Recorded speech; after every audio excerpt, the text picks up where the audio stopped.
Les cloches par 3 fois, dans l'heure fugitive du jour, viennent frapper notre oreille attentive. En tout endroit chrétien où nous portons nos pas. Et comme dans les jours, 3 fois dans notre vie, aux instants solennels, vibre leur harmonie. Le baptême, l'hymen et les sanglots du glas. Car elles ont un sens, comme l'accent des lèvres. Elles disent l'ardeur de nos mystiques fièvres. Elles ont des sanglots comme nos désespoirs.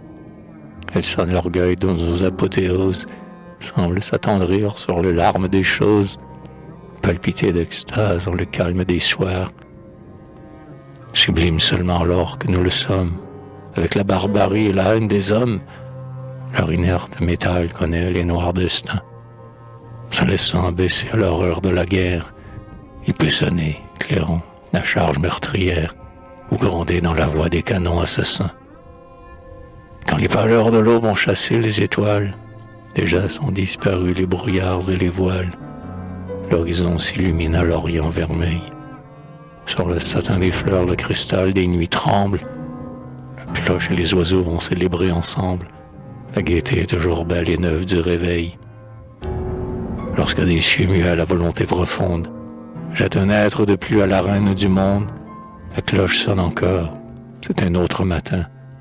Vers le secret d'en haut, sa musique envolée, pour l'enfant qui survient dans la rue de mêlée, doit sans doute implorer l'implacable destin. Il est l'heure où tout luit, la rose qui se pâme, dans son front baisé de la céleste flamme. Sur les floraisons d'or, le soleil glorieux répand en plein rayon la chaleur généreuse. L'angélus va jeter sa note harmonieuse dans l'éblouissement du midi radieux.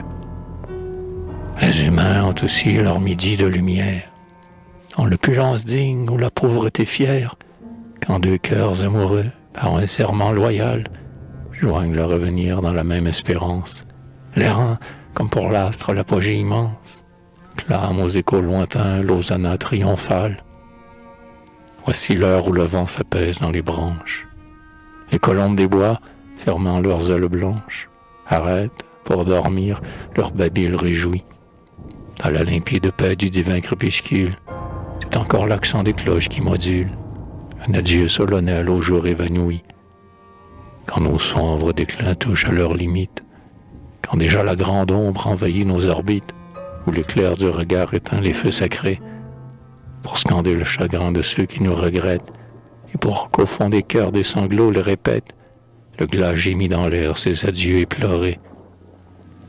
Planant sur la clameur sourde des multitudes, les cloches vont troubler les fières altitudes pour pleurer nos chagrins dans les abîmes bleus, car l'azur est trop loin de la misère humaine pour que, de notre voix impuissante, il apprenne ce que la vie impose à nos cœurs douloureux. Pendant bien des midis, pendant bien des aurores, pendant bien des soirs, les mêmes bruits sonores charmeront l'avenir, et leurs vibrations salueront les berceaux de leur tendresse sainte, ou sur d'autres cercueils feront tomber leurs plaintes. Seuls auront changé les générations. Ainsi, tout notre orgueil à peine dure 1 heure, mais ce qu'il a créé dans cet instant demeure pour narguer la morsure outrageante du temps. Cloche, nous enfermons dans vos flancs une idée, pour que votre harmonie en nos cœurs raccordés redise notre extase aux échos éclatants. Hélas, nous nous taisons avant vous sur la terre, mais quand vous résonnez, ainsi qu'une prière sur le recueillement de la foule à genoux, vous n'êtes que le bruit, nous sommes la pensée. Votre bronze sublime où notre âme est passée ne peut parler à Dieu qu'en lui parlant de nous. Sonnez, quand vos accents s'éteindront dans l'espace, quand vous aurez subi le sort de ce qui passe par l'instabilité des empires mortels, après votre néant dans l'éther insondable, le souvenir ému de l'âme impérissable apprendra votre gloire aux demains éternels.